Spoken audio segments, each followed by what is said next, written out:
लढेंगे लढेंगे लढेंगे। विश्वास वाटला मला लढणार आणि आपण जिंकणार। मी सिन्नरकरांचा मनापासून आभारी आहे। याचं कारण ज्या तुमच्या गल्लीतल्या एका किरकोळ भाजप नेत्यांनी या आमच्या मित्राच्या सभेमध्ये अडथळा आणला होता त्याला तुम्ही आज कचऱ्यात फेकून दिलेलं आहे। या गावगुंडांना मला सांगायचं आहे, तिथे तुमचे मोदी आणि शाह वर बसलेले असले तरी हा शिवरायांचा महाराष्ट्र आहे, हा डॉक्टर बाबासाहेब आंबेडकरांचा महाराष्ट्र आहे, हा महात्मा फुल्यांचा महाराष्ट्र आहे, हा शाहू महाराजांचा महाराष्ट्र आहे, हा सावित्रीबाई फुल्यांचा महाराष्ट्र आहे। इथे तुमची दडपशाही चालणार नाही। आणि गेल्या मे महिन्यात निर्भय बनो आंदोलन सुरू झालेलं आहे। मी असं मानतो निर्भय बनो आंदोलनामध्ये अधिकाधिक नागरिक सहभागी होत आहेत। मगाशी यांनी सांगितलं 50 सभा झालेल्या आहेत। लक्षात घ्या 50 सभा झालेल्या आहेत आणि या दोन माझ्या कॉम्रेड्सचं म्हणा, साथींचं म्हणा, सहकार्यांचं म्हणा, मित्रांचं म्हणा मी अभिनंदन करतो। एक आमचे कॅप्टन आहेत विश्वंभर चौधरी आणि आमचे व्हाईस कॅप्टन आहेत सध्या जे महाराष्ट्रातले चमकते तारे आहेत, तुम्ही जनता न्यायालय बघितलं असेल, त्यांच्यासाठी दोघांसाठी एकदा टाळ्या वाजवा जोरदार। गेलं वर्षभर, कारण मे महिन्यामध्ये मी पहिला दौरा पश्चिम महाराष्ट्राचा केला होता त्याला माहिती आहे, त्यानंतर दुर्दैवाने आजारी पडलो। कोरोना नंतर जरा आजार पण वाढले, 4-5 रोग अंगावर काढले असल्यामुळे पुन्हा पुन्हा पुन्हा पुन्हा ते वर येतात। कराड सरांसाठी माझं वय जवळजवळ एकच आहे, पण आता डॉक्टरनी बाहेर पडायला आणि योग्य वेळी सभांमध्ये बोलायला परवानगी दिली आहे। नाहीतर डॉक्टरनी सांगितलं तुम्ही सभांमध्ये बोलायचंच नाही, तुमचं टेम्पर चढतं, तुम्हाला स्ट्रेस होतो, पुन्हा हार्ट अटॅक येईल। बायपास झालीये माझी, बायपास झालीये, पण आता डॉक्टर म्हणाले तुमचा शत्रू असा आहे की ज्याला घालवायलाच लागणार, तेव्हा तुम्ही लढायला बाहेर पडा। आणि तुम्हाला सांगतो मित्र हो, आम्ही लढणारे लोक आहोत। 45 वर्ष पत्रकारितेत घालवली, 7 वेळा तुरुंगात गेलो, त्यापैकी 2 वेळा या महाराष्ट्राच्या विधानसभेने प्रिव्हिलेज करून तुरुंगात पाठवलं। आणि महात्मा गांधी म्हणतात त्याप्रमाणे तुरुंग ही शाळा आहे, ज्याचे हात स्वच्छ आहेत त्याला तुरुंगाची भीती वाटत नाही। त्यामुळे जेव्हा जेव्हा मी तुरुंगात गेलो तेव्हा तेव्हा मला एक नवं ज्ञान मिळालं, नवं ट्रेनिंग मिळालं। त्यामुळे मी तुम्हाला सगळ्यांना सांगतो, पुढचा काळ कदाचित असा येऊ शकतो की जनतेला घाबरवण्यासाठी हे वर बसलेले 2 जे गुन्हेगारी स्वरूपाचे लोक आहेत, कोणते नाव मी घेत नाही, तुम्हाला माहिती आहे 2 बसलेत वर, ज्यांचा हद्दपारीचा इतिहास आहे, ज्यांचा दंगलीमध्ये खून करण्याचा इतिहास आहे, हे कदाचित सर्वसामान्य माणसाला, तुम्हाला, आम्हाला सगळ्यांना तुरुंगात पाठवतो।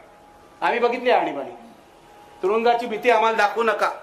आम्ही तुरुंगात सुद्धा शिबिरं घेऊ, तुरुंगात सुद्धा शाळा बनवू, तुरुंगात सुद्धा तुमच्या विरुद्ध कट करू आणि तुमचं सरकार उलथून पाडू। कट करू म्हटल्यावर पोलीस बघतील हा कसला कट करतोय। मी सांगतो तुम्हाला, तुमचं पण प्रबोधन करतो पोलिसांचं, तुम्ही माझे मित्र आहात। पोलिसांच्या जेव्हा पगारच्या वगैरे मागण्या असतात तेव्हा ते आम्हीच लावून धरतो, हे लक्षात घ्या। पोलिसांना 8 तास ड्युटी पाहिजे ही मागणी पहिल्यापासून मीच लावून धरली। तो पोलीस हमारा दोस्त आहे, तुम्ही काय काळजी करू नका, आम्हाला मारू नका म्हणजे झालं। मुद्दा हा आहे की अशा प्रकारे तुरुंगात टाकतील। मला जेव्हा अर्थरोड तुरुंगात टाकलं पहिल्या वेळेला, 4 दिवसाची शिक्षा होती, प्रिव्हिलेज मोशन, शरद पवार मुख्यमंत्री होते त्यावेळेला। माझ्या कोठडीमध्ये कोण होते? पत्रकाराला असा अनुभव असा असतो, माझ्या कोठडीमध्ये बॉम्बस्फोटातले सगळे गुन्हेगार होते, संजय दत्त सकट। गंमत झाली मोठी 4 दिवस। मी बाहेर आलो आणि तुरुंगातल्या सगळ्या यांच्या भ्रष्टाचारावर आणि गोंधळावर एक लेख लिहिला। ते जेलर होते आपले, फुले आंबेडकरवादी होते, त्यांनाच माझ्यापेक्षा जास्त वाईट वाटायचं। ते म्हणायचे सर तुम्ही कोठडीत बसू नका, माझ्या केबिन मध्ये येऊन बसा। मी म्हटलं असं कसं, महाराष्ट्र विधानसभेने मला शिक्षा दिली आहे ना, मला कोठडीतच बसायला पाहिजे। आणि कोठडीत मला बॉम्बस्फोटात अडकलेले पोलीस, कस्टम अधिकारी भेटत होते आणि त्यानंतर मी 5 भागाची सिरीज दिली। मला विलासराव भेटले, विलासराव मंत्री होते तेव्हा। विलासराव म्हणते तुम्ही आमची वाटच लावता, तुम्ही तुरुंगात गेलात तरी लिखाण सोडत नाही आणि बाहेर येऊन आमचे कपडे फाडता. तुमचं करायचं काय आम्हाला कळत नाही. दुसऱ्या वेळेला मला शिक्षा झाली, महाराष्ट्र विधानसभेने दिली, कारण चक्रधर स्वामींच्या लीळा चरित्र ग्रंथावर गाढवासारखी भाषणं विधान परिषद केली आमदारांनी. यांनी लीळा चरित्र वाचलेलं नाही, यांना कोण चक्रधर स्वामी माहित नाही, यांना गोपू देशपांडे एपीडब्ल्यू मध्ये लेख लिहिणारे त्याही पेक्षा जास्त माहित नाही. म्हणजे बहुसंख्य आमदार गाढव आहेत. या म्हणजे गाढवाचा अपमान आहे, माफ करा मला, पण बहुसंख्य आमदार हे बिंडोक आहे, कसलाही अभ्यास नाही, याविषयी माझी खात्री झालेली आहे. तर मला पुन्हा 10 दिवसाची शिक्षा दिली, पुन्हा आर्थर रोड. पण तेव्हा विलासराव मुख्यमंत्री होते. विलासरावांनी विधान परिषदेला सांगितलं, या माणसाला तुरुंगात पाठवला का हा आपलीच गोची करतो, तेव्हा आपण असं करूया, या माणसाची 10 दिवसाची शिक्षा 1 दिवसाची प्रतिकात्मक करूया. मग मला 1 दिवसाची शिक्षा दिली. म्हणजे 24 तास राहावं लागतं तुरुंगामध्ये. तेव्हा पण अंडा सेलमध्ये. तेव्हा त्या अंडा सेलमध्ये कोण होतं माहितीये? केतन पारेखचं जे प्रकरण झालं होतं तुम्हाला माहिती असेल, केतन पारेख भ्रष्टाचार, त्यातले सगळे लोक. मला तर खजिनाच मिळाला. आणि दुसऱ्या माझ्या बाजूच्या कोठडीमध्ये होते प्रिया राजवंशी नटी, तुम्हाला माहिती असेल, तिचे खुनी देवानंदचे 2 भाचे. आणि तुरुंगातली व्यवस्था मला दिसली. तुरुंगामध्ये तुम्हाला सर्व काही मिळतं, दारू सकट सगळं काही मिळतं. तेव्हा मी सिगरेट ओढायचो. त्या केतन पारेखच्या म्हणजे तो जो देवानंदचा भाचा होता केतन आनंद, त्याने मला डनहिल सिगरेट दिली. बघा, मला म्हणा सर, म्हणजे कसं आहे, तुम्हाला तुरुंगात ठेवतात, कोठडी वेगवेगळी असते, पण दिवसातले 2 वेळा बाहेर आणतात, जेवायच्या वेळेला, चहाच्या वेळेला, सरांना माहिती असेल. तर तुरुंगात जाणं काय आपलं सर सवयच आहे आपल्याला. तर ते बाहेर आणतात. त्यांनी मला डनहिल सिगरेट दिली. तेव्हा मी सिगरेट ओढायचो. मला म्हणाल सर अच्छी सिगरेट है, आपको दे रहा हूं, इसके बारे में लिखना मत, नहीं तो हमें नहीं मिलेगी. तुरुंगातलं जेवण अत्यंत वाईट. अक्षय कडकडीत चपात्या. त्या चपात्याचं सरपण म्हणून वापरतात, तुम्ही लक्षात घ्या. त्या चपात्या कैदी खात नाहीत. आतमध्ये कोठडीमध्ये सर्व कैद्यांनी धान्याचे डबे आणून ठेवलेले असतात आणि त्या चपात्यांचं सरपण करतात. ही आपली तुरुंग व्यवस्था आहे. आणि ज्यांना घरचा डबा येतो, तो घरचा डबा तुम्हाला लवकर पाहिजे असेल तर त्या हवालदाराला 100 रुपये दिल्याशिवाय तो मिळत नाही. ही तुरुंग व्यवस्था आहे, सडलेली पूर्ण. कुठच्या तुरुंगात तुम्ही आम्हाला घालणार आहात? तुम्ही फक्त आम्हाला फाशीच देऊ शकता, तरच आम्ही नष्ट होऊ. आज इथे येण्याआधी तुम्हाला हा माझा फोन दाखवतो, आता मी असीमने दाखवला. गलिच्छ भाषेत धमक्या येत आहेत देवेंद्र फडणवीसांच्या अनुयायांच्या, असीमना मी दाखवलं. इथे येण्याआधी सकाळी निर्भय बनोच्या व्हॉट्सअप ग्रुपवर एक व्हिडिओ आला भारतीय जनता पक्षाच्या स्थानिक कार्यकर्त्यांचा. कोण असतील तर मला विचारायचंय, इथे निखिल वागडे उभा आहे, तुम्ही व्हॉट्सअप वरून धमक्या देता, तुम्ही व्हिडिओतून धमक्या देता, हिम्मत असेल तर स्टेजवर या. या इथे स्टेजवर, बघतो कोणामध्ये हिम्मत आहे. डरपोक 1 नंबरचे. मी सभ्य भाषेत बोलतो, खरं तर मला आता शिव्या द्यायचे आहेत, मी तुम्हाला सांगतो. सभ्य भाषेत बोलतो कारण ते माझं ट्रेनिंग आहे, तो माझा फुले आंबेडकरांचा संस्कार आहे. आणि इथे येण्याआधी तुम्ही आम्हाला सांगता, कराड साहेबांनी सांगितलं, रामावर बोलू नका, मोदी शहावर बोलू नका. तुमच्या बापाचं राज्य आहे काय? राज्य आमचं आहे, जनतेचं आहे. राज्य आमच्या बाबासाहेबांनी आम्हाला दिलेलं आहे. आविष्कार स्वातंत्र्याचा अधिकार आम्हाला बाबासाहेबांनी दिलेला आहे. शिक्षणाचा प्रकाश आम्हाला या माणसाने दाखवलेला आहे आणि स्वाभिमान आम्हाला शिवरायांनी शिकवलेला आहे. तुम्ही कुठचे तरी टिनपाट लोक कसले तरी झेंडे घेऊन फिरता आणि देवाच्या नावाने धुडगूस घालता. तुम्ही आम्हाला धमक्या देता आणि आता धमकी दिलेली आहे. विचारा विश्वंभरना की तुम्ही जर बाहेर गेलात आणि तुमच्यावर कोणी हल्ला केला आणि तुमच्या जीवाला धोका निर्माण झाला तर आम्ही जबाबदार नाही अशी धमकी दिलेली आहे या भाजपच्या लोकांनी. बरोबर आहे. मी यांना सांगतो, आता हिम्मत असेल आम्ही इथे जेवणार, जेवून जाणार. रस्ता पण सांगतो तुम्हाला कुठे जाणार ते. हिम्मत असेल तर हल्ला करून दाखवा, हिम्मत असेल तर हल्ला करून दाखवा. आम्ही अहिंसक माणसं आहोत, पण आमची अहिंसा ही दुबळ्याची अहिंसा नाहीये, लक्षात घ्या. स्वतःचं संरक्षण करण्यासाठी कोणाचे हात रोखायचे आणि कोणाचे हात मोडायचे हे आम्हाला माहिती आहे.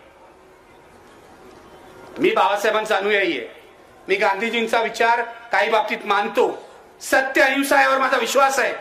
त्यामुळे मी माझ्या पोरावरही कधी हात उचललेला नाही. उगाचच्या उगाच कोणावरही हात उचलणार नाही. अहिंसा हे माझं व्रत आहे, धर्म आहे. पण तुम्ही जर आम्हाला वाटेल तसे वागवणार असाल, शिवीगाळ करणार असाल, तर एक दिवस तुमचं तोंड कायमचं बंद केल्याशिवाय आम्ही राहणार नाही, एवढंच सांगतो. आणि ह्या लोकांना, हा माणूस संत वाङ्मय सांगतो, हे कामगार नेते आहेत, हा असीम आमचा लॉयर आहे, यांना तुम्ही धमक्या देता. अरे फुल्ली फुल्ली फुल्ली, खरंच मला राग येतो. मी नाही सभ्य, मी तुम्हाला खरंच सांगतो. या भिक्कार चोटाना ना, सॉरी मला माफ करा, बायका आहे तिथे, मी नाही देत शिव्या, पण तरुण मंडळी आहेत, राग आहे मनामध्ये. हा राग या लोकांनी महाराष्ट्राची वाट लावलेली आहे. या लोकांनी 14 साली आले, त्यांनी आश्वासन दिलं होतं विकासाचं, देशाचा विनाश केलेला आहे, लक्षात ठेवा. गेल्या 9 वर्षामध्ये या देशाचे खरे दुश्मन जर कोण असतील तर ते नरेंद्र दामोदरदास मोदी आणि अमित शहा हे आहेत, लक्षात घ्या. या देशाचे खरे दुश्मन. कारण सर्व बाबतीत या देशाचा इंडेक्स खाली गेलेला आहे. आविष्कार स्वातंत्र्याच्या बाबतीत, आरोग्याच्या बाबतीत, आर्थिक प्रगतीच्या बाबतीत, सर्व बाबतीमध्ये. आणि पत्रकार मित्र येते आहेत, नमस्कार करतो. कुठे आहेत ते? हा, इथे आहेत. नमस्कार करतो. याच्याकडे तुम्ही माझे व्यवसाय बंधू आहात, पण 45 वर्ष पत्रकारितेत घालवल्या, तुमचा काही दोष नाही, त्या तुमच्या हरामखोर मालकांचा दोष आहे. 45 वर्ष पत्रकारितेत घालवल्यावर 10 वर्षापूर्वी आम्हाला मोदींनी आमचा राजीनामा घेतला. माझा, राजदीप सरदेसाईंचा, सिद्धार्थ वरदराजांचा, जे म्हणून मोदी विरोधी पत्रकार आहेत त्याला टिपून टिपून राजीनामा घेतला. माझं चॅनल, माझं नेटवर्क 18 3,000 कोटीला विकत घेतलं. कोणी? अंबानीनी. तर माझ्याकडे आले अंबानीचे लोक, तुमचा काय विचार आहे? म्हटलं विचार काय असायचा, जे मी करतोय तेच करणार. तुम्हाला काढून टाकायचं असेल तर काढून टाका. चुकीच्या पद्धतीने काढून टाकलं तर मी कोर्टात जाईन, साधी गोष्ट आहे. सकाळी आले, HR चा माणूस, नाही सर असं नका करू, आम्ही तुम्हाला 2 वर्षाचा पगार देतो अगाऊ, पण तुम्ही जा इथून. म्हटलं लिहून द्या. संध्याकाळी 5 वाजता माझ्या टेबलवर चेक तयार होता. अंबानीकडून 2 वर्षाचा पगार मी वसूल केला. राजीनामा तर ते घेणारच होते. याच्याकडे अंबानीच्या माणसांनी बोलून मला विचारलं की तुमचा विचार काय? म्हटलं माझा विचार जो संविधानाचा विचार आहे. पत्रकाराला विचार काय असतो? संविधानाची चौकट आहे, तोच विचार असतो. सत्य सांगणं हा माझा विचार आहे. मग कसं होणार? कैसा होगा? कैसा होगा तो आप देखिए. अगर मुझे रखना है तो रखिए, नहीं तो मैं जा रहा हूं घर. आचार्य जावडेकरांचा आदर्श माझ्या समोर आहे. आचार्य जावडेकर नवशक्तीचे संपादक होते. ते सांगायचे संपादकाचा राजीनामा नेहमी संपादकाच्या वरच्या खिशात पाहिजे. माझा असतोच वरच्या खिशात, वरच्या खिशात नसला तर मनात असतो.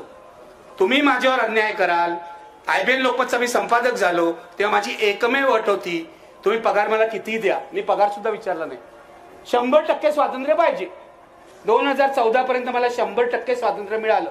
100 ना 101% यांना विचारा. दर्डाची पण हिंमत नव्हती माझ्या पुढे येऊन बोलायची. हे मी अनेकदा इंटरव्ह्यू मध्ये सांगितलंय. दर्डा आमचा स्लीपिंग पार्टनर होता. स्लीपिंग पार्टनर म्हणजे कळतंय ना, म्हणजे इन्व्हेस्टिंग पार्टनर होता. इन्व्हेस्टिंग पार्टनर, त्यांनी भांडवल गुंतवलं होतं. पण दर्डा सुद्धा मला सांगू शकत नव्हता, कारण माझ्या पाठीशी राजदीप सरदेसाई उभे होते. आणि त्यांनी मला सांगितलं होतं 9 वाजता जायचं आतमध्ये तू, 9 ते 10 बातम्या, 10 ते 11 आजचा सवाल, 9 ते 11 तुला जे काय तिथे गोंधळ घालायचा तो घाल, बोलायचं ते बोल, 11 वाजता बाहेर आल्यावर बघू काय करायचं. मला कोणीही त्या बाबतीत अडथळा करण्याचा प्रयत्न केला नाही. पण नरेंद्र मोदी राज्यावर आले आणि मला पहिला फोन आला विजय दर्डा यांचा. महाराष्ट्रातले काँग्रेसचे महान खासदार विजय दर्डा, लोकमतचे मालक यांचा. आणि त्यांनी असं सांगितलं की निखिल वागळे, आता आपलं सरकार बदललेलं आहे. आपलं म्हणजे? मी म्हटलं सरकार बदललंय पण ते मोदींचं आहे. त्यांना त्याच वेळेला ते आपलं वाटत असावं. आम्ही जावडेकरच्या विरोधात एक बातमी दिली होती. प्रकाश जावडेकर माझा समकालीन आहे, दूरदर्शनवर आम्ही काम करत होतो, बरोबर होता. जावडेकरनी 2 फ्लॅट घेतले लवाडी करून सरकारी कोट्यामध्ये, बरोबर आहे, लक्षात आहे. तर जावडे इतके निर्लज्ज लोक, अरे संपादकाला डायरेक्ट फोन करतात ऑफिसमध्ये, जावडेकरच्या ऑफिसमधून. जरा काहीतरी काँग्रेसवाल्यांसाठी लबाडी तरी करा ना, दुसऱ्याकडून फोन करायचं. ते सुद्धा त्यांच्यामध्ये नाही. काँग्रेसच्या काळात सुद्धा आम्हाला फोन यायचे, पण असे आडून हे डायरेक्ट जावडेकरच्या ऑफिस मधून, हा ती बातमी काढा. अरे बातमी काढायला काय आम्ही तुमच्या घरचे नोकर आहोत का? बातमी लागली आहे, बातमी चालतीये, लोक बघतायत. दरडाचा कोल घोटाळा झाला, कोळसा घोटाळा, तेव्हा सुद्धा मी सातत्याने किमान 8 ते 10 कार्यक्रम केले किरीट सोमय्याला बोलवून. आणि हे नालायक भाजपवाले मला विचारतात, दरडाच्या कोल घोटाळ्याविरुद्ध तुम्ही नाही केलं? अरे जा आणि अर्काईव्ह पहा. निखिल वागळे सत्य कधीही दडपत नाही. सत्यविचनी रामाचा जर वारसदार असेल ना तर आम्ही आहोत, हे लक्षात घ्या. तुमचे रोज खोटं बोलणारे नरेंद्र मोदी आणि अमित शहा नाही आहेत, खोटारडे 1 नंबरचे. आणि त्यांचा तो महाराष्ट्रातला पिट्टू देवेंद्र फडणवीस, बोलणारे मी त्याच्याबद्दल. कारण त्याच माणसाला मी सगळ्यात जास्त स्टुडिओमध्ये जागा दिली होती. मला अधिकार आहे. देवेंद्र फडणवीस आज जो दिसतोय ना तिथे, मुख्यमंत्री झाला, उपमुख्यमंत्री झाला, आणि काय झाला तो 2014 पूर्वी विरोधी पक्ष नेते म्हणून देवेंद्र फडणवीसना सगळ्याधिक स्पेस ही निखिल वागळेच्या कार्यक्रमातून मिळाली. सकाळी 9 वाजता फोन दिला, असं 1-1 तास आधी येऊन बसायचा. खरं सांगतो तुम्हाला, खोटं नाही बोलत. टेप करा आणि देवेंद्रला ऐकवा खोटं बोलतोय का. आणि लहान आहे माझ्यापेक्षा, वय काय त्याचं.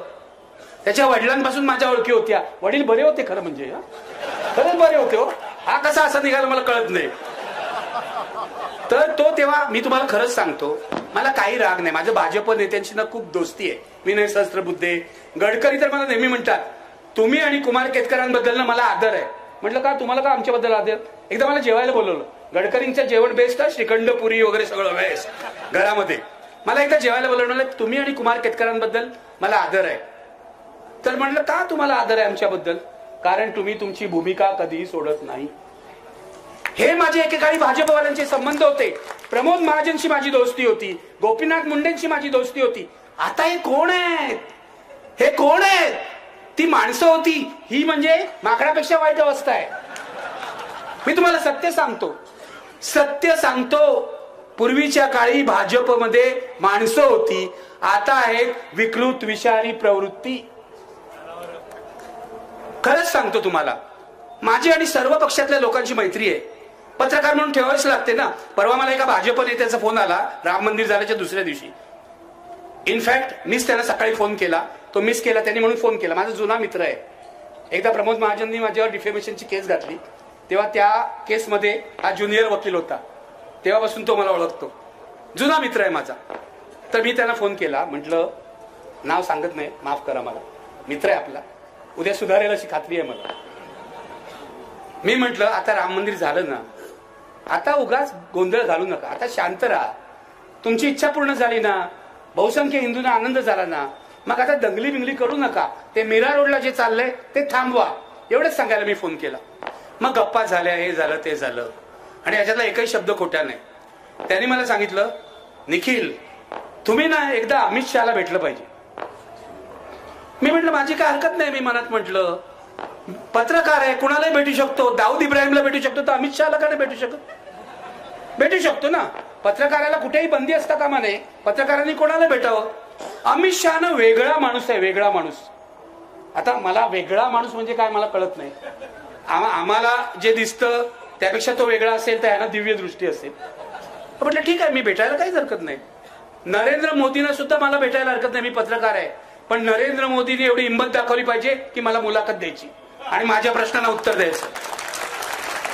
माझं जाहीर आव्हान आहे नरेंद्र मोदींना, तुमच्यामध्ये हिंमत असेल तर निखिल वागळेला मुलाखत द्या किंवा रवीश कुमारला मुलाखत द्या.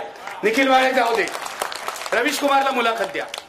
पण नरेंद्र मोदी इतके डरपोक आहेत की 2014 साली सत्तेवर आल्यावर पहिली गोष्ट त्यांनी काय केली तर अंबानीशी हातमिळवणी करून 3,000 कोटी रुपये आमच्या मालकाला देऊन आम्हाला सगळ्यांना नोकरीवरून काढून टाकलं. याचं कारण आम्ही जर राहिलो असतो, मी राजदीप सरदेसाई किंवा इतर लोक, सागरिका घोष आणि इतर लोक, तर आम्ही यांचे वाभाडे काढले असते.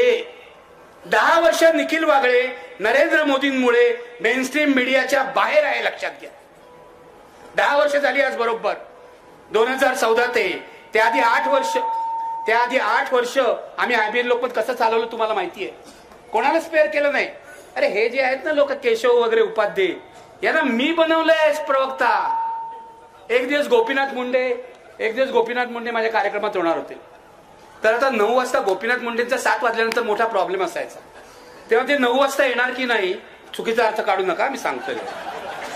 तर ते 9 वाजता येणार की नाही याचं टेन्शन मला. मी आमचा गणेश मोरे होता गेस्ट कोऑर्डिनेटर, त्याला पळवतोय, अरे दे गोपीनाथजी कुठे काय गेले बघ. मी दिल्लीच्या माणसांना पळवतोय, गोपीनाथ कुठे आहेत बघ. तर गोपीनाथ मुंडे 8:30ला येणार नाही असं कळलं. त्यांचा मेसेज आला मला. त्यांचं माझं खूप चांगलं होतं. त्यांच्या संघर्ष यात्रेमध्ये मी बरोबर गेलो होतो. मला म्हणाले, निखिल आय एम सॉरी, मी येऊ शकत नाही, जरा समजून घे. म्हटलं मला सांगू नका, माझी ओबी खाली उभी आहे वरळीला तुमच्या घराखाली, मला तुमच्या जागी दुसरा प्रवक्ता द्या. म्हणाले आता कोण देऊ तुला, आता कोण ऐनवेळी प्रवक्ता येणार. म्हटलं मी तुम्हाला सुचवतो ना कोण प्रवक्ता होईल. तुमचा सेक्रेटरी आहे केशव उपाध्ये, त्याला उभा करा म्हणा ओबीवर, त्यालाही संधी मिळेल. तुम्ही नाही तर तुमचा सेक्रेटरी. त्या दिवशी केशव उभा राहिला पहिल्यांदा कॅमेरा समोर. आणि या केशव उपाध्येला, हे माझं पाप आहे की मी प्रवक्ता बनवलं. असे किती लोकांना प्रवक्ते बनवलं तुम्हाला सांगू. ते काँग्रेसकडे ते प्रवक्तेच नव्हते. मग मी जनार्दन चांदूरकरांना फोन करून बोलवलं, काँग्रेस नेमेल तेव्हा भाई जगतापना बोलवलं, काँग्रेसने प्रवक्तेच नेमले नव्हते. असा महाराष्ट्रातला टेलिव्हिजन आकारा आला. ही 2 सोन्यासारखी माणसं मला तिथेच मिळाली. कारण टेलिव्हिजन हा जी माणसं आहेत त्यांच्या कंटेंटवर चालतो, बोलण्यावर चालतो. बोलणारा माणूस जितका चांगला, हे असतील विश्वंभर असीम असेल, किंवा आमचे अजित अभ्यंकर असतील, किंवा आमचे सुरेश माने असतील. घटनेवर सुरेश मानेंसारखं ऑथॉरिटी नाही. असे अनेक लोक मी तुम्हाला नावं घेऊ शकेन, ज्यांना मी गेस्ट म्हणून बोलवलं आणि जे यशस्वी झाले आणि नंतर इतर चॅनलनी त्यांच्यावर उड्या मारल्या. प्रॉब्लेम असा आहे की ते प्रश्न विचारायला अँकरला पण अक्कर लागते ना. आता बघा बहुसंख्य चॅनलनी एक आमचा कमलेश सुतार सोडला तर चर्चेचे कार्यक्रमच बंद केले. का केले माहितीये? का केले मी तुम्हाला सांगतो. भारतीय जनता पक्षाने त्यांच्यावर दबाव आणला. आणि हे मी तुम्हाला पुराव्यासकट सांगतो. मी IBN लोकमत सोडल्यानंतर मी असं ठरवलं होतं, काळ काय बरा नाही, आता मी कुठे नोकरी करणार नाही. सुदैवाने माझं वय तेव्हा किती वर्षाचं होतं बघा, 10 वर्ष आधी म्हणजे 55 वर्षाचं होतं. त्यामुळे मी म्हटलं आता आपली 5 वर्ष झाली आहेत निवृत्ती, 5 वर्ष राहिलेत निवृत्तीची, मी नोकरी करणार नाही, मी फ्रीलान्सिंग करेन. मग मी मराठी, महाराष्ट्र वन इथे काम करायला लागलो. TV9नी मला बोलवला. त्यांचा CEO हैदराबादहून आला, बघा हैदराबादहून आला तो तिकडचा तेलुगू माणूस. आणि मला त्यांनी सांगितलं आम्ही तुला सगळं स्वातंत्र्य देऊ, तू 9चा कार्यक्रम करायचा. 9चा कार्यक्रम करायचा. मी कार्यक्रम सुरू केला. शेतकऱ्यांचं आंदोलन होतं. मी नाशिकच्या मार्केट यार्डमध्ये जाऊन लाईव्ह कार्यक्रम केला आणि कार्यक्रमाला प्रचंड प्रतिसाद होता. अभिजित कांबळे जे आता BBCचे संपादक आहेत ते माझे प्रोड्युसर होते. आमची जोडी चांगली जमली होती. 3 महिने झाले. 3 महिन्यानंतर तिथे एक भाजपचा माणूस आला. त्याचं नाव आहे उमेश कुमावत. आजही ते TV9चे. उमेश कुमावत हे भाजपच्या मुखपत्राचे संपादक होते किंवा जे काय होते ते होते. उमेश कुमावत हा भाजपचा माणूस आहे. तो तिथे आला. तिने मला आल्याला सांगितलं की सर तुमचा कार्यक्रम आहे ना 9 वाजता नाही करायचा, आपण संध्याकाळी 5 वाजता करायचा. म्हणलं मी करणार नाही, तुम्ही माझ्याशी कॉन्ट्रॅक्ट केलाय प्राईम टाइमचं, मी तुमच्यावर केस टाकीन म्हटलं कोर्टात जाऊन. मग ते घाबरले. केस टाकली म्हटलं घाबरतात. मग 1 महिना आणखीन चालवलं त्यांनी. आणि मग 1 महिन्यानी मला सांगितलं तुमचा कार्यक्रम आम्ही बंद करत आहोत. तसं कॉन्ट्रॅक्ट बसतंच, कधी ते बंद करू शकतात. पण हे त्यांनी देवेंद्र फडणवीस यांच्या दबावाने केलं असा माझा आरोप आहे. ज्या देवेंद्र फडणवीसला माझ्या स्टुडिओत बोलवून मी स्पेस दिली विरोधी पक्ष म्हणून, त्यांनी पत्रकारांचे गळे घोटण्याचं काम केलं. पत्रकारांना सर्व मर्यादा पुरवणं, सर्व म्हणजे काय ते मी आता जास्त सांगत नाही. पत्रकारांना दिवाळीला मोठमोठे गिफ्ट देणं, पत्रकारांना दर महिन्याच्या 1 तारखेला पाकिटं देणं, हे सगळे प्रकार भाजपचे नेते करतायत. आणि याच्यामध्ये काला म्हणून केस माझ्यावर डिफेमेशनची, मी ठामपणे सांगतो याच्यामध्ये देवेंद्र फडणवीस सुद्धा सामील आहे. वर्षा बंगल्यावर देवेंद्र फडणवीस 14 ते 19 मुख्यमंत्री असताना पत्रकारांचा एक गट होता जे देवेंद्र फडणवीसची चमचेगिरी करायची. आता मी नावं पण घेऊ शकतो, पण जाऊ दे कशाला, काय पत्रकार बरोबर नाव नको ना घ्यायला, कोणतरी आपल्यातले धडकतील. प्रेम करतो तुमच्यावर, लक्षात ठेवा. त्या पत्रकारांच्या गटाला लष्करे देवेंद्र असं आम्ही म्हणायचो, बरोबर आहे, लष्करे देवेंद्र. कारण देवेंद्र फडणवीस चमचेगिरी, त्याच्याच बातम्या लावा, त्याच्याच बातम्या प्लॅन्टिंग करा, हेच धंदे यांनी केले. माझा एक मित्र त्यांच्या ऑफिसमध्ये होता. त्यांचे 3-4 OSD माझे चांगले ओळखीचे आहेत आणि एक OSD तर खूपच माझ्या एका डॉक्टर मित्राचा मुलगा आहे. त्यामुळे तो होता. यांच्या ऑफिसमध्ये काय चाललंय ना मला पूर्ण करायचं. देवेंद्र फडणवीसला मी एवढी स्पेस दिल्यामुळे जेव्हा मुख्यमंत्री झालंय 14 साली तेव्हा त्यांनी पहिली मुलाखत मला दिली. कॅश न्यूज म्हणून इंग्लिश चॅनल होतं, वेब पोर्टल त्याला. तर हे माझे देवेंद्र फडणवीसशी संबंध सांगण्याचा मुद्दा असा मित्र हो तुम्हाला की हा एकेकाळी बरा असलेला माणूस, एकेकाळी तत्वांशी काहीतरी थोडीशी बांधिलकी असं दाखवणारा माणूस आता पूर्णपणे खलनायक झालेला आहे. सत्तेचा मास, सत्तेची चटक, सत्तेसाठी वाटेल ते. देवेंद्र फडणवीस ही अधपतनाची, राजकीय अधपतनाची सगळ्यात खालची पायरी आहे, लक्षात. मी तुम्हाला आवाहन करतो की या माणसाला महाराष्ट्राच्या राजकारणातून हद्दपार करा. याचं कारण माझा राग नाही त्यांच्यावर. उद्या कुठेतरी जाऊन पापक्षालन करेल तर बरं होईल. पण इतका घाणेरडा माणूस मी 14 नंतर दुसरा बघितला नाही. अरे तू 14 ते 19 होताच ना मुख्यमंत्री. मंत्र्यांना काय अधिकार नाही. मोदी स्टाईल, पूर्ण मोदी स्टाईल त्याचं काम होतं. मंत्र्यांना काय अधिकार नाहीत, मीच सगळं चालवतो. मंत्री नुसते बसून हा हा हो, माझं मुलाखत जाऊन बघा. रात्री काय करतात ते आता मी काय बोलू. पण ते जाऊ दे. त्यांचं रात्रीचं काय हुडी घालून कुठे जायची आपल्याला माहित नाही, त्याच्याविषयी आपल्याला काही संबंध नाही. पण मुळामध्ये 19 साली जेव्हा उद्धव ठाकरेंनी, मी शिवसेनेचा टीका करत होतो तुम्हाला सगळ्यांना माहिती आहे. बाळासाहेब ठाकरेंशी मोठा संघर्ष मी केलेला आहे. शिवसेनेचे हल्ले पचवलेले आहेत. पण उद्धव ठाकरेंना अमित शहानी फसवलं हे मी तुम्हाला स्पष्टपणे सांगतो. आणि हे केवळ उद्धव ठाकरेंनी मला नाही सांगितलं, मी असा विश्वास नाही ठेवत. मी माझ्या सर्व सोर्सेस कडून कन्फर्म केलेला आहे. उद्धव ठाकरेंना अमित शहानी 50-50 करू, म्हणजे 2.5 वर्ष तुम्हाला 2.5 वर्ष मला असं आश्वासन दिलं होतं. आणि अमित शहानी असंही सांगितलं होतं मंत्रिमंडळामध्ये सुद्धा 50-50% प्रतिनिधित्व असेल. हे भाजपवाले खोटारडे, जन्मतः खोटारडे, कारण यांची मातृसंघटना खोटारडी. 25 सालपासून इतिहास बघा या संघाचा.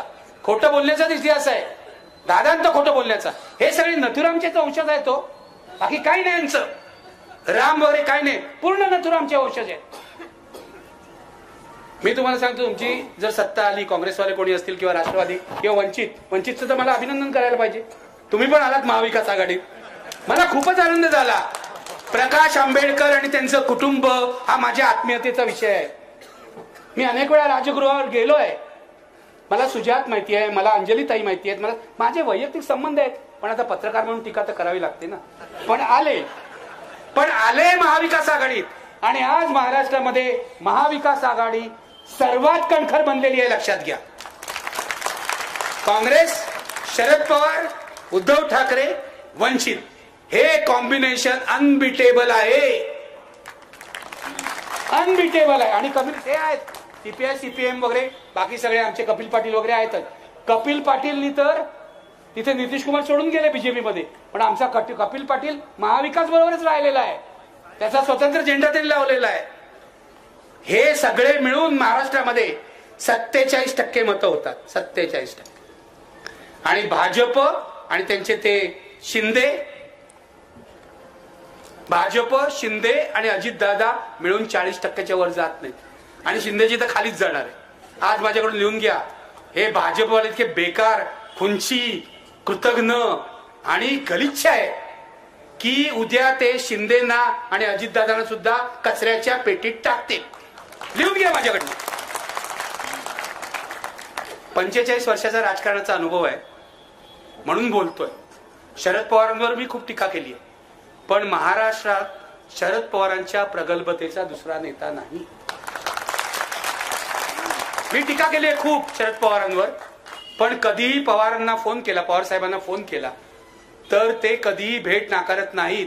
वागळे तुम्ही माझ्यावर असं का लिहिलं हे असं विचारत नाहीत. हा सभ्यपणा आहे, हा सभ्यपणा आहे. उद्धव ठाकरे तर आता सत्ता गेल्यानंतर तर खूपच बदलले. मागे मी त्यांच्यावर टीका केली होती की उद्धव, माझी दोघांची दोस्ती आहे. बाळासाहेबांचं माझं वेगळं नातं होतं, उद्धवची दोस्ती, राजची दोस्ती, त्यामुळे दोन्ही घरात मी जातो. मला कोणी बंदी नाही करू शकत अशी. तर मुद्दा असा आहे की राजचा स्वभाव दिलदार आहे असं मी म्हटलं होतं आणि उद्धव ठाकरे जरा खचडू आहेत असं म्हटलं होतं आणि ते होते जरा लोकांना भेटायचे नाही, लांब ठेवायचे. पण आता गेल्या 5-6 महिन्यामध्ये म्हणजे महाविकास आघाडीचं सरकार गेल्यापासून उद्धव ठाकरे आमूलाग्र बदललेले आहेत. आमूलाग्र. आता फोनही घेतात. एकदा मी मातोश्रीवर फोन केला तर उद्धव ठाकरे फोनवर आले नाहीत म्हणून मी वैतागलो. आधीच माझं डोकं थोडंसं तापट आहे. तर मी त्या ऑपरेटरला म्हटलं, हो तुम्ही असे फोन न घेतल्यामुळे सत्ता गेली आहे, जर आता तरी फोन घ्या. तर तो ऑपरेटर काय मला म्हणतो माहितीये, साहेब हे फक्त तुम्हीच त्याला सांगू शकाल, तुम्हीच सांगा. पण उद्धव ठाकरे आमूलाग्र बदललेले आहेत. इथे कोणी शिवसैनिक आहेत की नाही मला माहित नाही, पण हा उद्धव ठाकरेंचा नवा जन्म आहे हे लक्षात घ्या. आणि मी उद्धव ठाकरेंचा पूर्ण समर्थन अशासाठी करतो की आज लढाई उद्धव ठाकरे विरुद्ध भाजपशी नाहीये, आज लढाई लोकशाही विरुद्ध हुकुमशाही अशी आहे.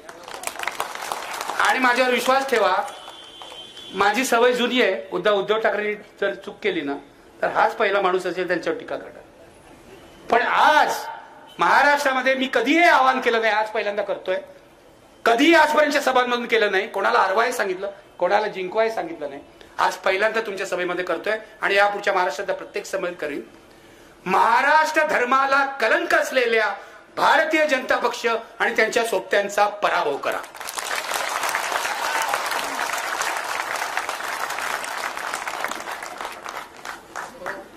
महाराष्ट्र मेला तरी राष्ट्र मेले, महाराष्ट्र विना राष्ट्र गाडा कसा चाले. हे कोणाचं आहे माहितीये? सेनापती बापटांचं आहे. महाराष्ट्र मेला तरी राष्ट्र मेले, महाराष्ट्र विना राष्ट्र गाडा कसा चाले. मित्रो, ही लढाई मोदी शहा विरुद्ध बाकी सगळे नाही. ही लढाई मोदी शहा आणि त्यांचे फडणवीसांसारखे गुलाम विरुद्ध महाराष्ट्र ही आहे.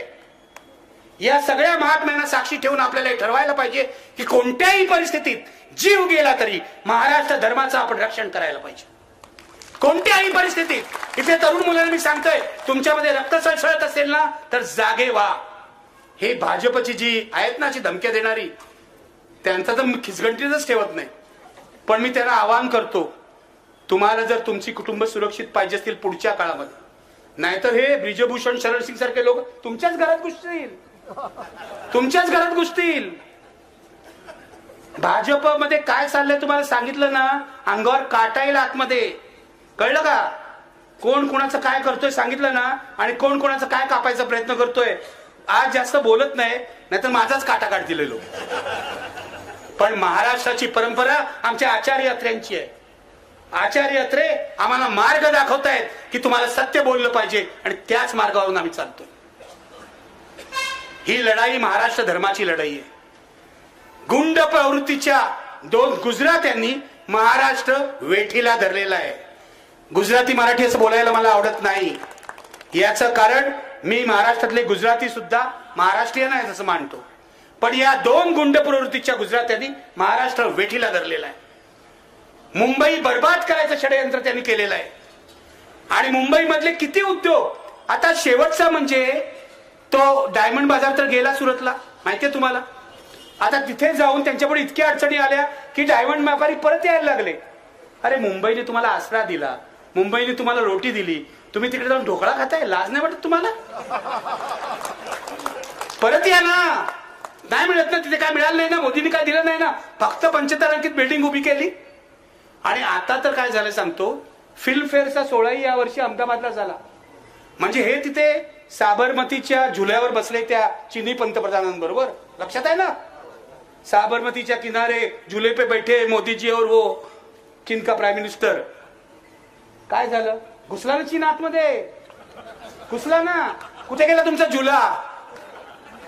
हे काहीच करू शकत नाहीत कारण हे नादार आहेत. यांना भारताचं संरक्षणही करता येत नाही. आम्हाला सांगितलं 370 कलम काढून टाका. माझी हरकत नाही. माझी हरकत अशासाठी नाही की मुळामध्ये ते कलम आहे ना ते अत्यंत मिळमिळीत झालं होतं आणि त्यातल्या अनेक तरतुदी ज्या आहेत त्या काँग्रेस सरकारच्या काळात रद्द करण्यात आल्या होत्या. काढून टाका, माझी काय हरकत नाही. 370 कलम काढलं ना, माझी काय हरकत नाही. त्याचं नाहीतरी ते निरुपयोगी होतं, भावनिक होतं.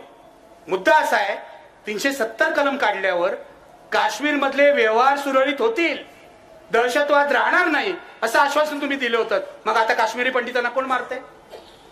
बघा किती हल्ले झाले. 370 कलम काढल्यानंतर किती हल्ले झाले बघा. काय झालं बघा.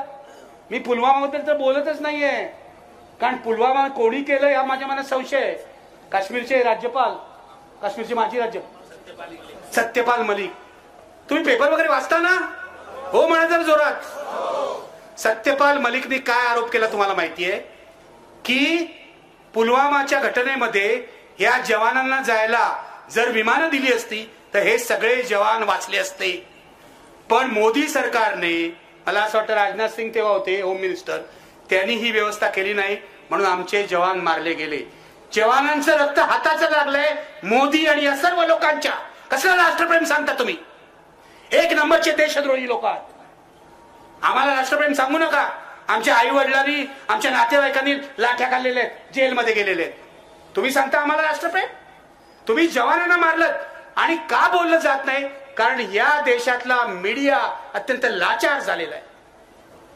मी तुम्हाला एक गोष्ट सांगतो आणि सत्य आहे, आणि वर्तमानपत्राचं नाव घेऊन सांगतो, उद्या माझं भाषण कदाचित छापणार नाही. लोकमतच्या मालकांनी फरमान काढलं की सत्यपाल मलिकचं एकही स्टेटमेंट छापायचं नाही. आणि तुम्ही चेक करू शकता, लोकमतच्या फायली जाऊन बघा सत्यपाल मलिकचं काय छापलंय. हे लोकमतच्या मालकांनी फरमान काढलं आणि हे मला माझी सूत्र सगळीकडे असतात, ती बरोबर योग्य माहिती देतात. हे जो माणूस 2 टर्म का 3 टर्म काँग्रेसचा खासदार झालाय त्याला लाज नाही वाटत? मला लाज वाटते. लोकमत महाराष्ट्रात सगळ्यात मोठा पेपर आहे असं म्हणायला. तिथे ते सकाळवाले कोण आहेत आपले, काय नाव त्यांचं, पवार, अभिजित पवार. बोलू ना का थांबू? अभिजित पवार. आता हे अभिजित पवार, पवारांच्या कुटुंबातले अमुक तमुक, हे जाऊन मोदींना भेटतायत. मोदीने हात लावला काय सोनं बी नव्हतं की मला कळत नाही. प्रत्येक मालक, आता हे पुढारी नावाचे चॅनल निघाले, हे माझा असा आरोप आहे, हे भाजपच्या सांगण्यावरून काढण्यात आलेलं आहे, भाजपच्या दबावाने काढण्यात आलेलं आहे. आणि इथल्या प्रत्येक चॅनलला आणि पेपरला, पत्रकारांनो तुमच्यावर बोलत नाही, तुमच्या मालकांवर बोलतोय, तर इथल्या प्रत्येक पेपरला आणि प्रत्येक चॅनलला कोट्यावधी रुपयाच्या जाहिराती दरवर्षाला दिल्या जात आहेत. कोट्यावधी रुपये सारले जात आहेत त्यांच्या तोंडामध्ये. पूर्वी कसं पत्रकार पाकिटं वगैरे घ्यायचे. मी जिल्ह्याच्या ठिकाणी जातो, माफ करा पण खरं बोलायला पाहिजे ना, तेव्हा मला आपले कार्यकर्ते सांगायचे, सर काय झालंय, हल्ली 25-30 लोकांना तर पाकिटं द्यावीच लागतात. म्हणजे सातारा जा, कुठे अमरावती जा, प्रत्येक ठिकाणी पत्रकारांना पाकिटं द्या. कार्यकर्ते बरोबर आहे? बघा बरोबर आहे. हे रिपब्लिकन पक्षाचे आहेत. कार्यकर्त्यांना विचारा पत्रकारांना पाकिटं द्यावी लागतात की नाही. हे सत्य आहे. पण मोदीजी हुशार तुमच्यापेक्षा. ते म्हणाले पत्रकारांना कशाला पाकिटं द्यायची, मालकालाच देऊ, डायरेक्ट ऑफिशियली जाहिराती देऊ मालकाला. अशा प्रकारे सगळ्या प्रेसचं दमन करण्यात आलेलं आहे, आवाज बंद करण्यात आलेला आहे. रवीश कुमारचं युट्यूबवर आता सगळे प्रेक्षक युट्यूबवर का वाढले तुम्हाला माहितीये? रवीश कुमारचे सबस्क्रायबर 70 लाख झालेले आहेत. 10 लाख त्याच्या व्हिडिओला हिट्स मिळतात. इतर अजित अंजुम असतील, आणखीन कोण कोण असतील, त्यांच्याही व्हिडिओला हिट्स मिळतात. नशिबाने अजून मी जिवंत आहे, लोकांना माहिती आहे, त्यामुळे माझ्या याला मिळतात. पण सांगायचा मुद्दा की लोक टेलिव्हिजन सोडून युट्यूबकडे का वळले, याचं कारण युट्यूब मधून आपल्याला काहीतरी अजून स्वतंत्र आवाज ऐकू येतोय असं लोकांना वाटतं. पण तुम्हाला आणखीन एक गोष्ट सांगतो जी तुम्हाला माहिती आहे की नाही मला माहित नाही. रवीश कुमारच्या युट्यूब चॅनलवर जाऊन हा व्हिडिओ बघा. थोड्याच दिवसात मोदीजी एक बिल आणतायत, युट्यूब सेन्सॉर करणार आहेत. या इलेक्शन नंतर सोशल मीडिया सेन्सॉर होईल. म्हणजे आमचे आवाज पोचणार आहेत की नाही मला माहित नाही, पण जर लोकशाही मार्ग तुम्ही बंद केलात आमचा आवाज पोचायचा, तर आम्ही भूमिगत मार्गाने प्रयत्न करू. आणि लागलं बिल लागू झालं, अजून हे नाही झालं, इम्प्लिमेंट झालं नाही. पास झालंय, इम्प्लिमेंट झालं नाही. तुम्ही हा जाऊन व्हिडिओ बघा रवीश कुमारच्या याच्यावर. मी तुम्हाला स्पष्ट सांगतो, जर तुम्ही आमचे आवाज लोकशाही मार्गाने बोलण्याचा आवाज बंद केला तर आम्ही भूमिगतरित्या काही करू. जसं उषा मेहतानी भूमिगत रेडिओ चालवला रेडिओ, भूमिगत रेडिओ स्वातंत्र्य आंदोलनामध्ये. आमच्याकडे खूप उपाय आहेत. आणीबाणीमध्ये सुद्धा आम्ही अशा प्रकारची मॅगझिन्स आणि पॅम्पलेट काढलेली आहेत जी लोकांमध्ये डिस्ट्रीब्यूट करत होतो. आम्ही लहान होतो तेव्हा, कॉलेजमध्ये होतो, रुईया कॉलेजमध्ये. एकदा पोस्टर लावत होतो आम्ही, दुर्गाबाईंनी पद्मश्री सोडली, पु ल वि स खांडेकर तुम्ही कधी सोडणार, एवढं साधी पोस्ट. कारण दुर्गाबाईंनी पद्मश्री सोडली होती आणीबाणीमध्ये, पु ल आणि यांनी सोडली नव्हती. तर आमच्या पाठी तिकडे टिळक ब्रिजच्या खाली पोलीस लागले. हे पोरांनो काय करतायत म्हटलं, पोस्टर लावतोय. हटा म्हणून. आणि इतके मागे लागले की आम्हाला पळूनच जावं लागलं. पण आणीबाणीमध्ये आम्ही तरुण पोरं असताना काम केलेलं आहे, तेव्हा आम्हाला माहिती आहे आणीबाणी काय असते. आणीबाणीमध्ये आमच्या ओळखींचे वडील आया तुरुंगात होत्या, पण इंदिरा गांधींची आणीबाणी अधिकृत आणीबाणी होती. आणि मी तुम्हाला सांगतो अनुभवाने, मोदींची आणीबाणी ही अघोषित आणीबाणी आहे. मोदी कधीही अधिकृतरित्या आणीबाणी आणणार नाही. माझं असं म्हणणं आहे, इंदिरा गांधींची आणीबाणी इंदिरा गांधीने आणली, त्यांनी मागे घेतली, चूक झाली आहे त्यांनी मान्य केलं, त्यांनी देशाची माफी मागितली. माझी अशी इच्छा आहे, इंदिरा गांधींच्या आणीबाणीपेक्षा मोदींची ही अघोषित आणीबाणी भयंकर आहे. याचं कारण इथे माणसांचे जीव घेतले जात आहेत, हे लक्षात घ्या. कायद्याच्या चौकटीत बसून माणसांचे जीव घेतले जात आहेत. जशी इंदिरा गांधींनी माफी मागितली ना, तशी एक दिवस या मोदी शहाला मागावी लागेल, अशी माझी अपेक्षा आहे, इच्छा आहे. विश्वंभर म्हणतील, तुम्ही जर मगाशी म्हणालात की हे हरणार आहे, तुमच्या तोंडात साखर पडो किंवा 5 किलो गुळ पडो, जे काय पडो, पण या देशावरचं सगळ्यात मोठं संकट हे संकट आहे. तुम्ही लक्षात घ्या, आपण 14 साली अनेकांनी मतं दिली असतील. तपासून बघा काय केलंय यांनी. फसवेगिरी केलेली आहे प्रत्येक क्षेत्रामध्ये. कुठे आहेत तुमचे 15 लाख रुपये? आहेत, मिळाले का तुम्हाला? कोणाला? मी वाट बघते, माझ्या अकाउंटमध्ये येतील, अकाउंटमध्ये येतील, अकाउंट येतच नाही. प्रत्येक बाबतीत फसवणूक केले. एक नंबरचा खोटारडा माणूस, एक नंबरचा खोटारडा. आणि उद्घाटन करायला सगळीकडे ते आमच्या तिकडे सेतू, अटल सेतू झाला. अटल सेतू, अटल बिहारी वाजपेयींच्या नावाने, पण तिथे अटल कुठेच नाही, तिथे मोदीच. अटल बिहारी वाजपेयींचा फोटो सुद्धा लावला त्या माणसाने. किती आत्मकेंद्री माणूस आहे. मगाशी तुम्ही सांगितलं, आज या अडवाणींना भारतरत्न वगैरे त्यांनी दिलं, पण राम मंदिराच्या उद्घाटनाला त्यांना बोलावलं नाही. पापक्षालन करतात भारतरत्न देऊन. ज्यांनी देशामध्ये दंगली घडवल्या त्या अडवाणींना भारतरत्न देतात. काय बोलायचं आपण? पण आता अशी वेळ आली आहे की मोदीपेक्षा अडवाणी बरे म्हणण्याची वेळ आली. एक राक्षस आला तर त्याच्यापेक्षा मोठा महाराक्षस, मग तो पूर्वीचा राक्षस बरा होता असं म्हणायची वेळ येते. प्रॉब्लेम आहे सगळा आपल्या देशाचा. तर या राक्षसांचा पराभव करा. हे रामाचं नाव घेतात आणि अधर्माचं काम करतात, यांचा पराभव करा. मी तुम्हाला सांगतो, मी गप्प बसणार नाही विधानसभा निवडणुकीपर्यंत. मोदी दडपोक कशासाठी आहेत, तर मोदींना साध्या महापालिका निवडणुका सुद्धा घेता येणार आल्या नाहीत, कारण त्यांना वाटतं आपला पराभव होईल. आता महापालिका निवडणुका विधानसभेनंतर होतील, कारण त्यांना सतत वाटतं शिंदे येऊन उपयोग नाही. शिंदे 5% आणले शिंदेनी, शिंदेला खोके भरपूर दिले, पण 5%च मतं आणतायत. अजितदादाचे 4%च आहेत, 5 ने 4 9, आणि यांची स्वतःची 27. किती झाली बघा. याच्या पलीकडे काय जात नाही. मुद्दा असा आहे की या लोकांनी, माझा राग यांच्यावर अशासाठी आहे, मोदी शहानी महाराष्ट्राची वाट लावली. मी कायम म्हणतो, बुद्धिवंतांचा महाराष्ट्र एकेकाळी होता, हा बदमाशांचा महाराष्ट्र झालेला आहे पूर्वीच. पण हा बदमाशांचा महाराष्ट्र यांनी आता विकायला काढलेला आहे. लक्षात घ्या, विकायला काढलेला आहे. अरे पोलीस स्टेशन मध्ये जाऊन यांचा जो गणपत गायकवाड, तुम्हाला माहिती आहे गणपत हे बसले तिकडे कोकरकर, गणपत गायकवाड कल्याणचा केबल ऑपरेटर, तो आमदार झाला, गेल्या वेळेस पण आमदार होता.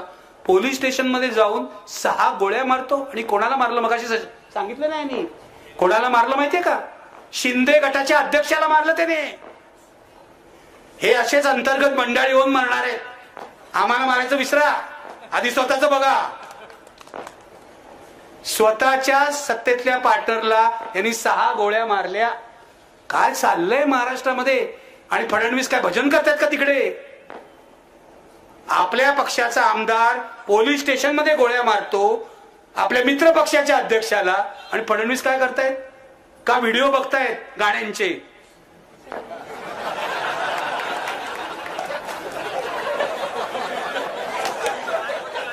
मी कोणाचं नाव घेतलेलं नाही, लक्षात ठेवा. तुम्ही असताय का असताय मला माहित नाही. माझं म्हणणं एवढंच आहे की महाराष्ट्रातली कायदा सुव्यवस्था पूर्ण कोसळलेली आहे. तुम्हाला माहिती आहे गेल्या 8 महिन्यामध्ये महाराष्ट्रामध्ये 9 जिल्ह्यामध्ये दंगली झालेल्या आहेत, कोल्हापूर सकट. या दंगली पद्धतशीरपणे घडवल्या आहेत. एक टी राजा सिंग नावाचा माणूस आहे, आमदार तेलंगणातला, तो इथे येऊन प्रक्षोभक भाषण करतो. आणि ही 2 राणेची पोरं आहेत ना, नारायण राणेची 2 विकृत पोरं, ती जाऊन 3 आहेत का, हा टिल्लू पिल्लू मी असे बालत नाही, तो सगळा अधिकार मी संजय राऊतांना दिलेला आहे. मी असं बोलत नाही कोणाच्या उंचीवरून वगैरे, मला असं आवडत नाही. पण ती जी विकृत पोरं आहेत, ज्यांनी मला पण खूप त्रास दिलेला आहे, खूप बेदम मारहाण केली होती त्यांनी मला मालवणीला, आपल्या मालवणला, आणि एकदा माझ्यावर केसही घातली. पण हा नितेश राणे एकदाच कोर्टात आला फोटो काढायला, त्यानंतर 2 वर्ष कोर्टातच आला नाही. जजनी विचारलं तक्रारदार कोर्टात नाही, मी ही केस डिसमिस करतो, डिसमिस केली केवळ. अशी माणसं आहे तो. म्हणजे एक वेळ नारायण राणे बारे म्हणायची पाळी होईल, कितीही वेडी मुलं आहेत. म्हणजे गेलंय कामातून ते सगळं. नारायण राणेंना मी अनेक कार्यक्रमात बघितलेलं आहे. त्यांना मी प्रश्न विचारतो, ते अभ्यास करून येतात, खूप अभ्यास करून येतात. मी परवाच्या माझ्या मुलाखतीत सांगितलं, खूप अभ्यास करून येतात. त्यांनी इंग्रजीचा शिक्षक नेमला, गणिताचा शिक्षक नेमला, अर्थसंकल्पाचा शिक्षक नेमला, भूगोलाचा शिक्षक नेमला. आता काय, मला अजिबात हसू नका, हऱ्या गँगचा जो मेंबर असतो त्याला शिक्षणाची गरजच असते ना, असते की नाही.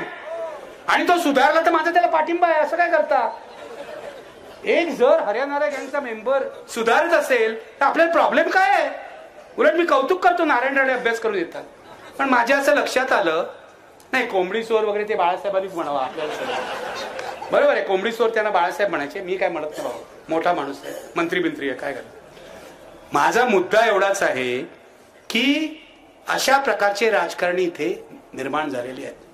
नारायण राणे, मग दुसरं ते राम कदम आहे ना, राम कदम, त्याच्या नावातच राम आहे. प्रॉब्लेम आहे सगळा. यांचं नाव राम कोणी ठेवलं हेच मला कळत नाही. त्याच्यानंतर तो एक किरीट सोमय्या, ज्याचा व्हिडिओ तुम्ही पाहिला असेल. आमच्या कमलेश सुतारनी त्यांचे कपडे उतरवून ठेवले. पोलीस चौकशी अजून करायला तयार नाहीत, लबाड आहेत. पोलीस, जी महिला पोलीस अधिकारी त्यांची चौकशी करते, त्यांनी कमलेश सुतारला एवढा त्रास दिलेला आहे ना. हे जर सगळं बाहेर आलं तर यांचे इतके वाबाडे. आणि मी तर बोलणारच आहे, तुम्ही कसलेही खटले करा, फाशी द्या, मी बोलणारच आहे. परवाची गोष्ट तुम्हाला सांगतो, सत्य तुम्हाला सांगतो. हे पेपरवाले छापत नाही तर एकदम डरपोक पैसे घेऊन करप्ट झालेले लोक आहेत. अपवाद असतील, बहुसंख्य पेपरवाले. मी तर तुम्हाला सांगेन, सत्ताधाऱ्यांची चमचेगिरी करणारे पेपर वाचू नका, सत्ताधाऱ्यांची चमचेगिरी करणारी चॅनल बघू नका. खूप युट्यूबवर अवेलेबल आहे. विश्वमल चौधरींची भाषण ऐका, असीम सरोदेंचं भाषण ऐका. तुम्ही जे सत्य बोलतात ना, यांचं ऐकायची सवय ठेवा. मीडिया सत्य बोलत नाही. मी तुम्हाला आता एक गोष्ट सांगतो, ती मीडियात कोणी छापून आली का मला सांगा. ब्रिजेश सिंग नावाचे अधिकारी आहेत, ब्रिजेश सिंग, सीएमओ मध्ये. सीएमओ म्हणजे चीफ मिनिस्टर्स ऑफिस, मुख्यमंत्र्यांच्या कार्यालयामध्ये. ते पूर्वी DGIPR ला होते, बरोबर आहे. ब्रिजेश सिंग बदमाश माणूस आहे, IPS अधिकारी आहे, पण बदमाश माणूस आहे. देवेंद्र फडणवीसचा एकदम जवळचा आहे. 14 ते 19 त्यांनी खूप त्रास दिला होता पत्रकारांना. आता परवा त्यांनी काय सांगतो केलं. मराठा रिझर्वेशन आंदोलन सगळ्यांना माहिती आहे. जरांगे पाटलांचं उपोषण सगळ्यांना माहिती आहे. जरांगे पाटलांनी आपला जीव पणाला लावला हेही आपल्याला माहिती आहे. गरीब मराठ्याला रिझर्वेशन मिळालं पाहिजे ही आपली भूमिका आहे, ही आपली भूमिका आहे. ओबीसींना पण हक्काचं रिझर्वेशन मिळालं पाहिजे ही आपली भूमिका आहे. मराठा आणि ओबीसीमध्ये संघर्ष होऊ नये असे प्रयत्न आमच्यासारखे लोक करतायत, कारण दोघांच्या हक्काचं मिळालं पाहिजे. या माणसाने असं केलं, ब्रिजेश सिंगनी. त्याने एक व्हॉट्सअप ग्रुप बनवला. व्हॉट्सअप ग्रुपमध्ये चॅनलच्या संपादकांना घेतलं. कोण कोण नावं सांगतो तुम्हाला. ती ABP माझाची जी संपादिका आहे, काय नाव, सरिता कौशिक. तिला तर धड मराठी सुद्धा येत नाही, तरी तिला संपादक केलं, तर सोडून दे. त्याच्यानंतर निलेश खरे, त्याच्यानंतर उमेश कुमावत वगैरे वगैरे, अशी त्यांची नावं महत्वाची नाहीये. हा माणूस हे करत होता की जरांगे पाटलांच्या आंदोलनाला प्रसिद्धी देऊ नका असं या संपादकांना सांगत होतं. पूर्ण जरांगे पाटलांचं आंदोलन ब्लॅकआउट करण्याचा याचा प्रयत्न चालला होता. पण मला या संपादकांचं पण कौतुक करायचंय. एक खोटा FIR यांनी करवला सरिता कौशिकच्या नावाने. हा खोटा FIR माझ्या नावाने करू नका असं सरिता कौशिकने त्याला सांगितलं. मुख्यमंत्र्यांच्या कार्यालयातला अधिकारी काय उपद्व्याप करतोय बघा मीडिया बरोबर. पत्रकारांनी एक्सपोज करून टाकलं पाहिजे यांना. छापा, कोणी असतील पत्रकार तर उद्या छापून टाका, बघतो मी काय करायचं. कारण हे व्हॉट्सअप लीक झाले आणि लोकांना कुठे लीक करायचं बरोबर माहिती असतं. त्यामुळे एक लीक माझ्याकडे आला. कोणाकडे काय पाठवल्यावर कोण बडबडणार लोकांना माहितीये. मी बोंबलणारा माणूस आहे. मला जर सत्य कळलं तर ते माझ्या पोटात राहत नाही, ते मी बोंबलतो. माझ्या घरचे पण लोक म्हणतात की तुम्हाला काय सगळं खरं बोलायची गरजच आहे का, हळूहळू बोला ना. पण हळूहळू सत्य कसं बोलायचं. सत्य हा सूर्यप्रकाश आहे, तो सूर्यप्रकाश अंगावरच येतो, तो हळूहळू येत नाही, तो लख सूर्यप्रकाश येतो. हे लक्षात घ्या. आम्हाला बाबासाहेबांनी जर शिकवलं असेल तर हे शिकवलं आहे, लक्षात घ्या. बाबासाहेबांनी जी पत्रकारिता केली, मग ती मूकनायक असेल, प्रबुद्ध भारत असेल, काही असेल, त्या पत्रकारितेच्या पावलावर पाऊल टाकून आमची पत्रकारिता पुढे चाललेली आहे. बाबासाहेब आंबेडकर ते आचार्य अत्रे अशी पत्रकारिता आहे. मध्ये प्रबोधनकर ठाकरे सुद्धा आहेत, प्रबोधनचे संपादक जे होते. मग मला सांगा सत्य कसं दडवायचं. मला सांगा, तुम्ही वकील सत्य दडवत असाल कदाचित, तू नाही पण कोर्टामध्ये, पण हे सत्यवचनी वकील आहेत. पण मुद्दा असा आहे की मला सत्य का दडवता येत नाही तुम्हाला सांगतो. कारण सत्य बोलणं सगळ्यात सोपं असतं, काहीच लपवावं लागत नाही. आता फडणवीस असा आहे तर असा आहे, खलनायक आहे. मागे फडणवीस बरा होता, मी बरा बोलत होतो, काही लपवावं लागत नाही. या ब्रिजेश सिंगनी स्पष्टीकरण द्यावं की आपण असं केलं की नाही. आणि जरांगे पाटलांना माझं आव्हान आहे की हे यांनी केलेलं सिद्ध झालं तर काय करायचं ते त्याचं करा. तिकडे काय चाललंय या महाराष्ट्रामध्ये विचार करा मित्रांनो. या महाराष्ट्राची बर्बादी केली आहे. हा संतांचा महाराष्ट्र होता, हा बुद्धिवंतांचा महाराष्ट्र होता, हा विचारवंतांचा महाराष्ट्र होता. गांधीजी म्हणायचे की महाराष्ट्र एक कार्यकर्त्यांचं मोहोळ आहे. यांनी कार्यकर्त्याला खोके देऊन काय केलं त्याचं. प्रत्येक कार्यकर्त्याला कोण ते 40 टोणगे आहेत. टोणगेच म्हणतो मी त्यांना, टोणगे. बाळासाहेब ठाकरेंनी यांना पदराखाली घेतलं नसतं ना, त्यांना कसलीच नोकरी मिळाली नसती. हे 40 टोणगे आहेत. लाज नाही वाटत त्याला शिंदे बाजू सगळ्यांना. शिंदेचा उत्कर्ष उद्धव ठाकरेंच्या काळात झालेला आहे. माझे आनंद दिघेंचे चांगले संबंध होते. आनंद दिघे असताना शिंदेचं हे काय होतं मला माहितीये, ज्युनियर कार्यकर्ते होते. आनंद दिघे वारले, अचानक ऍक्सिडेंट झाला वगैरे. आता त्याच्या खोलात मला जायला सांगू नका. पण आनंद दिघे गेले आणि शिंदेचा उत्कर्ष झाला. शिंदेच्या उत्कर्षाला एकच माणूस जबाबदार आहे, त्यांचं नाव आहे उद्धव ठाकरे. उद्धव ठाकरेंनीच त्यांना सगळं दिलेलं आहे. आणि हा माणूस अतिरेकी महत्वाकांक्षेच्या ला बळी पडतो. हा बरोबर आहे, उद्धव ठाकरेंचं एक चुकलं की एका चुकीच्या वेळी त्यांनी त्यांचा अपमान केला. उद्धव ठाकरे अत्यंत चिंताजनक परिस्थितीत आजारी होते कोविडच्या काळात. तुम्हाला माहिती 21 साली असा त्यांना पक्षाघात झालेला होता. त्यांना स्पायनल कॉर्डचा विकार होता की त्यांना सही करता येत नव्हती. एक अत्यंत खतरनाक ऑपरेशन त्यांच्यावर हरकिशनदास हॉस्पिटलमध्ये करण्यात आलं. तुम्हाला सांगतो, घाणेरडी माणसंही त्यावेळेला फडणवीसांचा एक दूत माझ्या घरी आला आणि मला म्हणाला, ही बातमी आहे की उद्धव ठाकरे असे आजारी पडलेले आहेत, त्यांना सही करता येत नाही, ही बातमी जरा तुम्ही कुठेतरी द्या. बघा किती घाणेरडी माणसं. महाराष्ट्राची संस्कृती आहे, एक माणूस आजारी पडलाय असं नाही लिहित आपण त्याच्याबद्दल, असं नाही लिहित आपण त्याच्याबद्दल. पण फडणवीसांचा दूत येतो आणि मी फडणवीसांचा दूत म्हणतोय, मी इथे नाव घेणार नाही, मला सगळे पुरावे आहेत. माझ्या घरी तो 3 तास बसला होता, कारण माझा परिचित आहे. फडणवीसाच्या कार्यालयात सुद्धा माझी माणसं आहेत, फडणवीसला माहिती आहे बरोबर कोण कोण आहे. तर उद्धव ठाकरे अशा प्रकारे अतिशय गंभीररित्या आजारी असताना तुम्ही त्यांचा काटा काढायचा प्रयत्न करता. त्याच वेळेला शिंदेचाही सुरू झालेला आहे, नंतर नाही झालेलं आहे. त्याच वेळेला शिंदेचा हा कट सुरू झालेला आहे. आणि मग शिंदेना लालूच मिळाली. आयुष्यात कधी शिंदे मुख्यमंत्री झाले नसते. ठाण्यापलीकडे काही नाही त्यांचं. ठाणे जिल्ह्याचे नेते आहेत, चांगले संघटक, चांगले आहेत, मनानी बरे आहेत, लोकांना पैसे बिशे वाटत असतात, चांगले. हा म्हणजे मदत म्हणून हो. पण मुद्दा असा आहे की हे कधी आयुष्यात मुख्यमंत्री झाले नसते. दगाबाजी केली म्हणून मुख्यमंत्री झाले आणि उद्धव ठाकरेंनी त्यांच्यावर आंधळा विश्वास टाकला. ही उद्धव ठाकरेंची चूक आहे म्हणून हे 40 टोणगे त्यांच्या बरोबर गेले. दुसरं काही नाही. उद्धव ठाकरेंना दगा दिला. महाराष्ट्रात असं दगाबाजीचं राजकारण फार वेळा घडलेलं नाही आणि इतक्या मोठ्या प्रमाणात घडलेलं नाही. कोट्यवधी रुपयांची खोकी यांना मिळालेली आहे. कोण आहे ते? काय आहे? भारत कोण? तो गोगावले, संजय शिरसाट, कोण आहे ते? हा, यांना नगरसेवक पण कोण करणार नाही. तो अब्दुल सत्तार एक, तो एक भयंकर माणूस आहे. हा, पण दादा भुसे त्यात बरे असतील ना? का नाही? ते पण वाईटच आहे. वाईट असतील, मला माहित नाही. पण अब्दुल सत्तार, हा अब्दुल सत्तार काँग्रेसमध्ये होता तेव्हा त्याला वाढदिवस साजरा करण्याची हौस आहे. तेव्हा हेलिकॉप्टर आणून वाढदिवस साजरा केला होता. आम्ही 3 दिवस IBN लोकमतवर बातमी लावली होती. आता पण त्यांनी असेच उपद्व्याप केले ना, काहीतरी माईकवर जाऊन काय दम देतोय आणि त्या हिचा नाच ठेवला. कोणती? काय? कोण? गौतमी पाटील. त्या बिचारीचा काही दोष नाही, आपण तिला टार्गेट करू नये. ती एक कलाकार आहे, ती त्याचं करते. जिथे सुपारी मिळते तिथे जाते. पण हा तिथे स्टेजवर चढून लोकांना दम देतोय. कसली संस्कृती आहे तुमची? ही महाराष्ट्राची संस्कृती आहे? हे शिवाजी महाराजांनी तुम्हाला शिकवलं? मग मी तुम्हाला सांगतो, माझ्या हातात जर महाराष्ट्राचं पोलीस खातं दिलं ना, देणार नाही कोण, कारण पोलीस खात्याच्या महासंचालकपदी लक्ष्मी शुक्ला बसलेले आहे. या स्वतःच भ्रष्ट आहेत असं माझं मत आहे. घाला म्हणा डिफेमेशन, आपण बघून घेऊ. हे वकील आहे तू माझा. मुद्दा असा आहे की पोलीस खातं जर माझ्या हातात दिलं ना, तर यांच्यापैकी अर्धे आमदार मी जेलमध्ये टाकले.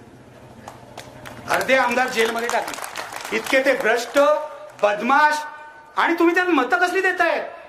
मला तुम्हाला विचारायचं आहे, कोण आहे इकडचा आमदार? कोण आहे? कुठची पार्टी? आता अजितदादांबरोबर गेले. पाडा त्यांना, पाडा. निवडून आले तेव्हा कुठे होते? आता ईडीच्या भीतीने जर अजितदादांबरोबर गेले असतील तर पाडा. भारतीय जनता पक्ष, शिंदे आणि अजितदादांचा एकही माणूस निवडून देऊ नका. मी तुम्हाला थेट आवाहन करतोय, महाराष्ट्र जर तुम्हाला वाचवायचा असेल तर यांना आधी खड्ड्यात गाडावं लागेल, हे लक्षात घ्या.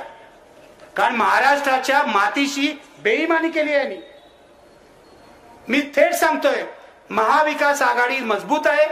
महाविकास आघाडीचा उमेदवार जरी बरा नसला तरी यावेळेला त्याला मत द्या. त्याला कसा सुधारायचा आपण बघू. पण यावेळेला पर्याय फक्त महाविकास आघाडी. आणि मी नागरिक म्हणून सांगतोय, नागरिक म्हणून हे तुम्हाला सांगतोय, कारण जर तुम्ही भाजपला मत दिलं तर महाराष्ट्राची शकल होतील. मुंबई महाराष्ट्रापासून तोडली जाईल, हे लक्षात घ्या. तुम्हाला जर हे चालणार असेल तर तुम्ही जरूर करा. मला काय फरक नाही पडत. माझं वय 65 वर्ष आहे. माझं सगळं झालेलं आहे. आता जगण्यापुरते पैसे आहेत. तुम्हाला जर खड्ड्यात घालायचं असेल महाराष्ट्रात तर घाला. पण मला स्वस्त बसवत नाही. मी बाहेर पडलोय याचं कारण मला माझा महाराष्ट्र, शिवरायांचा महाराष्ट्र, बाबासाहेबांचा महाराष्ट्र, महात्मा फुलेंचा महाराष्ट्र, शाहू महाराजांचा महाराष्ट्र, संतांचा महाराष्ट्र जगला पाहिजे, वाचला पाहिजे, वाढला पाहिजे असं वाटतं. आणि ते तरुण माणसं जी बसली आहेत, मला फेसबुकवर दिसतं भगतसिंगच्या जन्मदिवशी आणि भगतसिंगच्या पुण्यतिथीला भगतसिंग भगतसिंग भगतसिंग टाकतात. मग हा भगतसिंग जर तुम्हाला तरुणांना आठवत असेल तर मुळामध्ये भगतसिंग हा साम्यवादी होता, कम्युनिस्ट होता. त्यांनी जी जीवाची बाजी लावली तशी लोकशाही वाचवण्यासाठी जीवाची बाजी लोकशाही पद्धतीने, अहिंसक पद्धतीने लावायला तयार राहा. भगतसिंगचा हिंसेला विरोध होता. त्यांनी जी हिंसा केली ती अपवादात्मक हिंसा होती, हे लक्षात घ्या. आपल्याला कोणत्याही प्रकारची हिंसा करायची नाही, शांततेने सगळं करायचंय. पण महाराष्ट्राच्या मुळावर उठलेल्या या 2 गुंडांचा आणि त्यांच्या गुलामांचा पराभव करायचा आहे. एवढं कळकळीचं आवाहन करतो. तुम्ही ऐकून घेतलं त्याबद्दल धन्यवाद. जरा खोलात जाऊन राजकारण बघा. Thank you very much. एकदा फक्त निर्भय बनवची घोषणा देऊया. बसा बसा जरा, एवढ्या लवकर नाही होणार. 1 मिनिट बसा. सर्वांना विनंती आहे की राष्ट्रगीत आपल्याला घ्यायचं आहे. कोणीही जागा सोडू नका. मी निर्भय बनव म्हणेन, तुम्ही निर्भय बनव म्हणा. खाली बसा, खाली बसा थोडा वेळ. इतका वेळ आपण थांबला, सगळ्यांना व्यवस्थित ऐकलं. अहो तुम्ही राष्ट्रप्रेमी आहात, राष्ट्रगीताला थांबा. मी निर्भय बनव म्हणेन, तुम्ही निर्भय बनव म्हणा माझ्या नंतर. निर्भय बनो, निर्भय बनो, निर्भय बनो. थँक्यू.